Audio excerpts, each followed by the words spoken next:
Hey everybody, welcome back to DIY Boomboxes in Texas. My name is Phil, your host.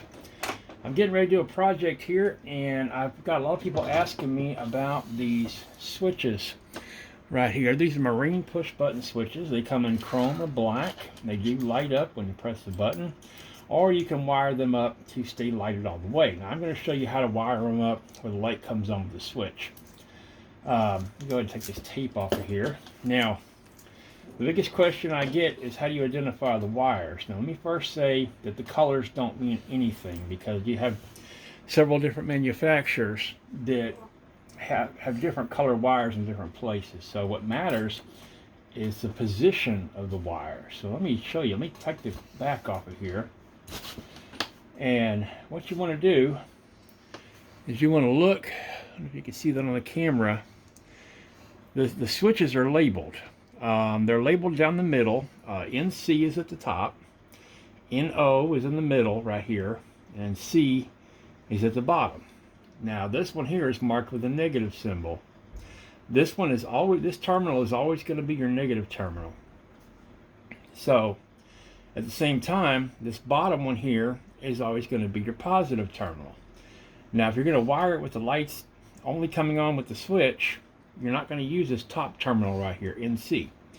And then these two terminals that are side by side, the ones that are next to each other in the middle, the NO terminal and the outside terminal here, sometimes it's marked with a positive, these two are going to be wired together. So keep your switch in this position, and we're going to go ahead and slide the connector on there. Now we're in that same position. So if you look at the wires here, the bottom one, the green one, is going to be your positive in this case. Again, the colors don't matter. Sometimes it's red, sometimes it's yellow. The colors don't matter. It's the position of the wires. So the one to your immediate right is always going to be your negative wire. The top one here rarely ever gets used unless you want the light to stay on all the time. Most people don't. Now see how these two are right next to each other? These two you're going to tie together. This is going to be your load wire. So let's say for instance you're going to do a simple circuit with a amplifier. So what you're going to do is your positive from the battery is going to go to this bottom terminal here.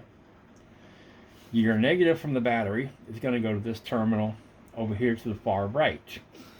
The two terminals side by side in the middle are going to be tied together, and that's going to be the wire that's going to turn on and off your amplifier.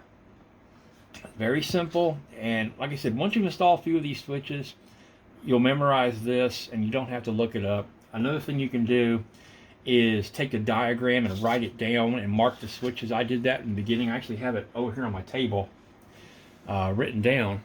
And but now I've done in so many of these switches I have it memorized. But again, far right is always negative, the very bottom is always the positive, and the two that are side by side you're going to tie together, and that's going to be your on and off wire for your amplifier or whatever device you want to turn on and off, whether you want to turn on some lights or other things. And the top wire, which is NC, is not used. So NC is always the top, NO is the two middle, the C is the bottom, which is your positive, and the far right is your negative. Now you can always refer back to this video if you don't quite understand how to do it, but it's real simple to wire these switches up. They're great switches. Now the hole you need is a 19 millimeter, but 19 millimeters is also just about the exact same size as 3/4 of an inch. So to make your hole, you have a couple of options. You do want to drill a pilot hole first. I usually use a 1/4 inch pilot hole for my holes, especially if you're using a hole saw or a step bit. And now I used to use a step bit all the time. Now you can get these from Harbor Freight for about $10, and the last notch is 3/4 of an inch. So if you drill all the way through, and all the way through, you're going to have a 3/4 inch hole, which is the perfect size for your switch. Now these tend to wear out rather quickly, especially for me, since I use a lot of them, drill a lot of holes. So what I went ahead and did was I went ahead and got a Lennox 3/4 inch hole saw.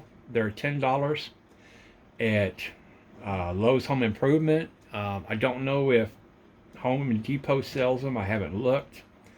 But it does come with the arbor, so it's ready to go. The arbor is this part here with the pilot drill. But go ahead and make you a 1/4 inch hole so it'll go right inside and do your drilling.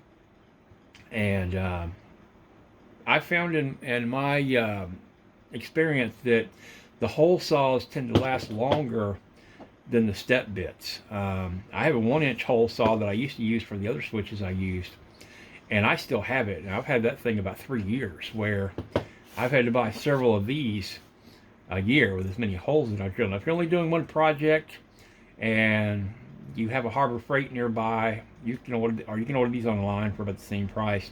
Just make sure you get the one that the last notch is 3/4 of an inch. Or you could probably order these on Amazon as well, a 3/4 inch hole saw. And I believe they sell the replacement blade by itself for about $7 or $8. So you can always keep the arbor.